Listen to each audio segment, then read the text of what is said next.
Excellent. Hey everyone, welcome. I am so glad to be here with you today. The INTL object is what we're going to talk about.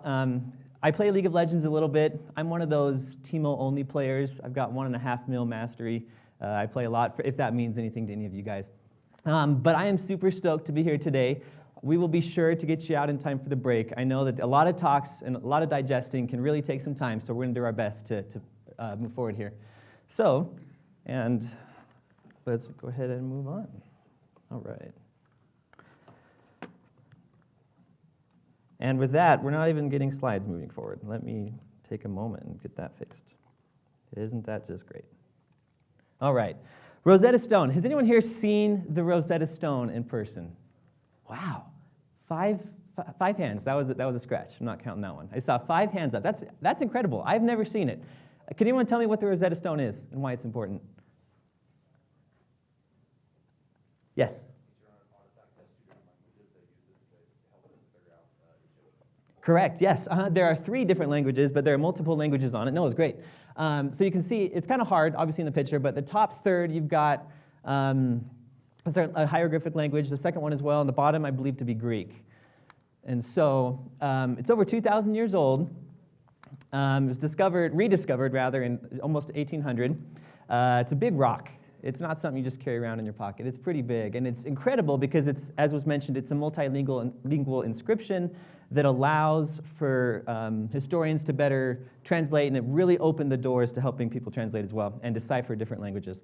So Rosetta Stone, I think it's in a European museum at this time to this date. So what does this have to do with web development? First, I want to go over a few key terms with you. You guys might have seen these abbreviations before in the past as you work on your various projects. There's L10N, there's G11N, A11Y, and I18N. I'm sure there's better ways to pronounce those.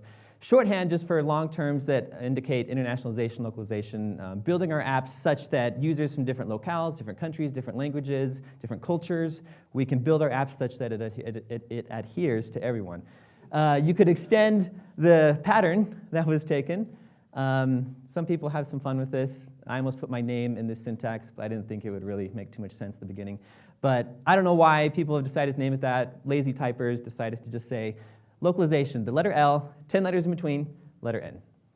Internationalization, I, 18 letters in between, letter N. So that's what those syntaxes mean. And just, if you haven't seen those before or weren't aware, it's some good background info for you. So, can we use the Rosetta Stone in our web apps?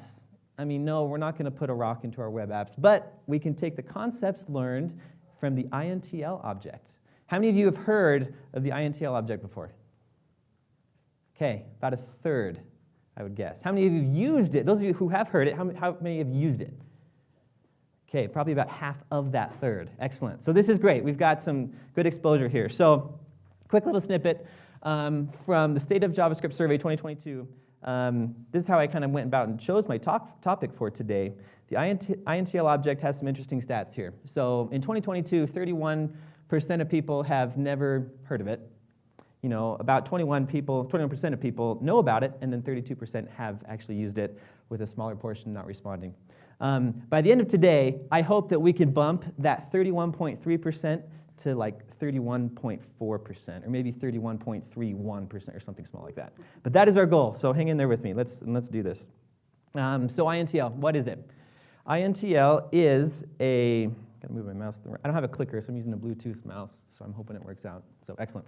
So INTL is a namespace built in the browser API, MDN, and it has several methods on there that you can use to help format your strings to be user-facing, and you don't have to worry about any of the localization or locale or language translations for a certain subset of words, and all of these options here. So collation, allows for sorting objects, date-time format. We've all had our bugs with that, I'm sure. If not, welcome, and I hope you enjoy your bugs with date-time format. List format, number format, pluralization, that's a big one. Relative time, like in 10 years or 3 years ago or 2 days ago, things like that. And then segmentation. We won't have time to do them all, but given our time constraint, but I do want to go over a few examples of a few of these, and then we'll look into an app demo kind of near the end. So first, the date-time format object. Moment. Deprecated, by the way, probably because of this, to be frank. But the way you would do dates, you could use the moment library called .format on it, and boom, you've got a date. You can do date functions library, another fun one I've used a little bit. You call format, and then you specify the format, very similar. But without installing any dependencies at all in your front-end facing apps, you can use the datetime format object. All you need to do is pass in the locale, which is the language, English, United States, and a new date. And that's it. And boom, it will generate exactly what you need, as a quick example. Let's look at another one, the number format. So number formatting, we're going to look at two of these for examples. So this first one, for example, say that you're tasked to build a web app where you're listing the price of a particular Amazon item or something. $200 or 200 GBP, euros, pounds kind of thing. One way without INTL that you might go about doing this is to say, hey, I need a map of all the symbols, currency symbols that I want my app to support. And then you can format the price based on the currency that you're using. That's one way to go about doing it. It works-ish. Your currency map will get really, really large, will keep growing, but it won't respect things like left to right. Sometimes currency goes at the end of a certain price, depending on who you're targeting and what language and locale and country. Excuse me. So, as an example, say that we wanted to do English in Britain. We could pass in the currency, GDP, pass in our number, and it auto-formats it for us. We don't have to worry about where the symbol goes, is there a space or not, what the symbol is. None of that matters. Let's do one more. I don't have many socials, I'm not super active there, but let's say this talk goes viral and I get 12.3 million people that just love it and liked it. If I build a social media app, I don't want to list all the zeros, it gets kind of long, as you all know. Sometimes you'll just abbreviate. So one way to do this, without INTL, don't recommend, is to use a currency, not a currency map, a symbol map that basically correctly abbreviates the symbol, so thousands, millions, billions, trillions kind of thing. That gets a little hairy, a little messy. But with INTL, you don't have to do that. You can pass in some options, and we'll look at some of these later with demos, but there's some certain options you can pass into the number format object along with your English or the language you're using, English in this example. Pass in the likes number or the number, and it will auto format it for you. You don't have to worry about any of that stuff. Yeah, let's go. Relative time. So let's say something happened 57 units ago, days ago in this example. One way to kind of hack it together, again, not recommended. You'd have to determine is the value in the past or in the future, and then from there, we're trying a little bit of pluralization here. So if there's 1 day, you don't want to say 1 days ago. We've all done that, I'm sure, at some point. You want to account for that. So if it's 1 day ago, 0 days ago, 2 days ago, 1.5 days ago, a lot of pluralization here is being handled. Not recommended there because, fun fact, we'll talk a little more, pluralization does not transfer very well to different countries and locales. So use the relative time format object in INTL. You can just pass in the language, pass in the days, pass in the unit that you want it to be. I know like days, unit, quarter, years, months, things like that you can pass. And it will auto-format 57 days ago or in 57 days. So if you're building a web app with a countdown to something that will happen, you can say countdown ends in 3 days, or countdown ended 3 days ago. You don't have to worry about any of that formatting in your front-end facing apps. List format, last one here I think we're going to, well, second to last. Say I have a bunch of words that I want to share in a list. There's a nasty function that you could do that depending on the length of your words array. So if I have a single item, I just pass in the word. If I have 2 items, I might say dog and cat, join them together. If I have 3 items, I might do commas on everything, or 3 or more items, do commas on everything, prefix the last word with the word and then it will automatically make that phrase for you. Again, pretty messy, takes some time. No, don't do that. Use the INTL list format object. This will auto-format any of your lists for you as you go. Plural rules. I don't have an example here. This one gets a little messy. But I do want to share very briefly what that might look like. So if we go to some examples here in the MDN docs, excuse me, what you might see, oh, this is the wrong one, isn't it? Plural rules, excellent.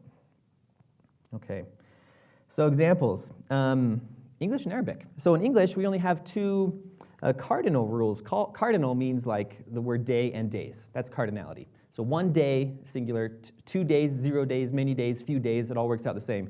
But in other languages like Arabic, this example only shows 5. There are 6 different ways to mention, like to add the S at the end of a word, so to speak. it doesn't translate well. And if you have 2 items or many items, the items word would not work if there's only 2, but it might work if there's many or few or 0, and it's very different. So you can't rely on that S syntax, let alone the 1 moose, 2 moosin kind of thing, right?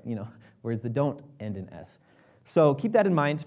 I won't go through docs here, but I encourage you all to take a look at it. There's also ordinality, which is fun. The 0th, 1st, 2nd, 3rd, 4th, those suffixes that you add at the end. That varies, and there are rules for that. You might say that, for the number 3, if it ends in a 3, you'll always add an RD. Yeah, that's true, except till you get to 13, or that doesn't work. It's 13th.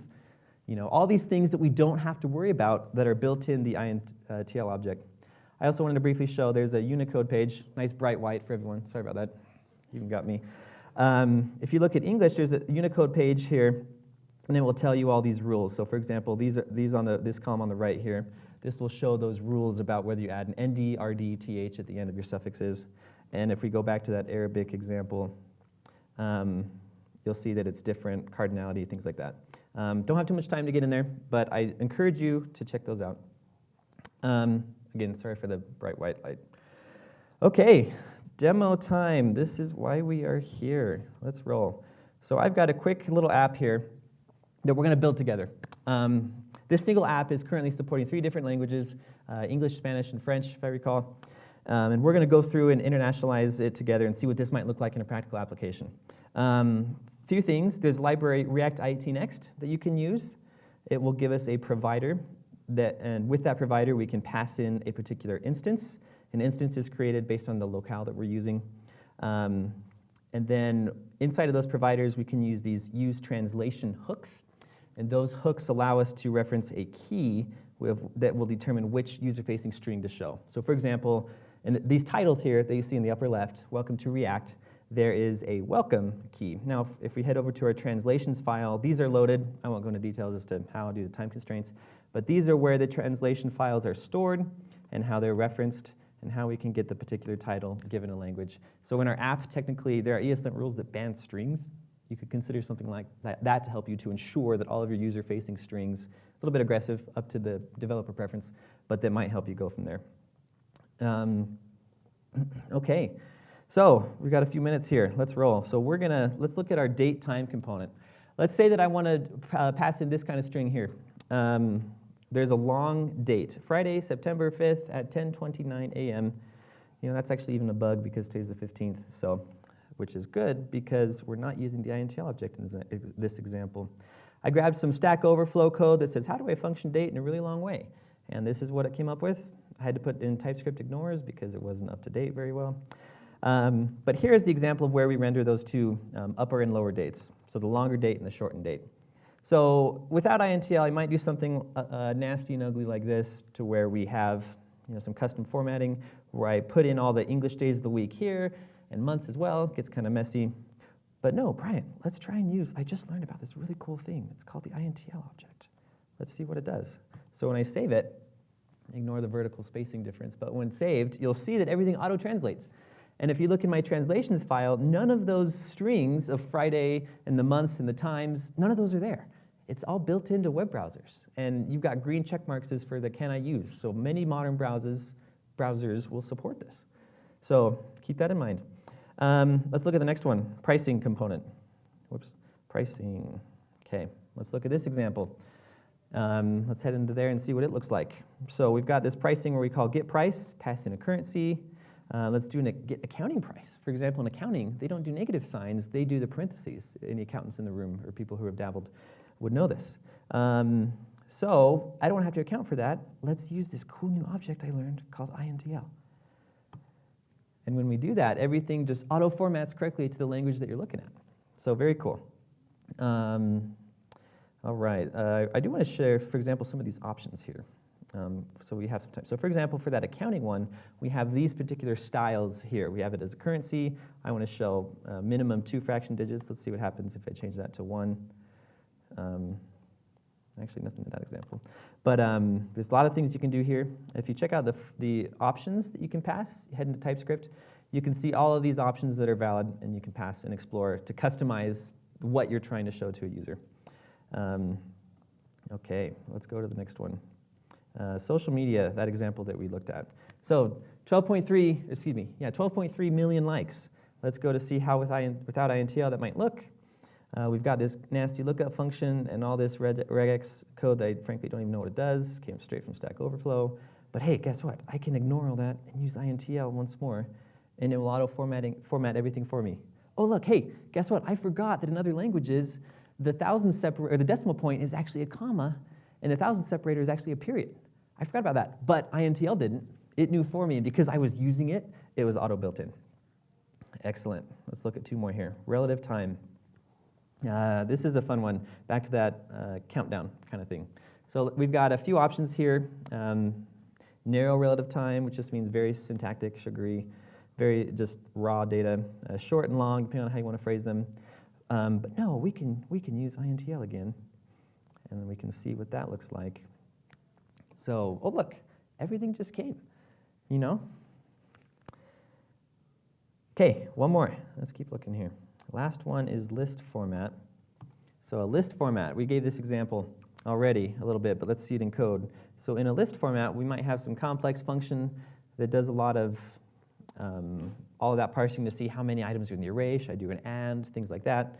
Let's change it. So we're going to, instead of that, we can use this cool thing, INTL, and it will allow us to auto-format everything accordingly.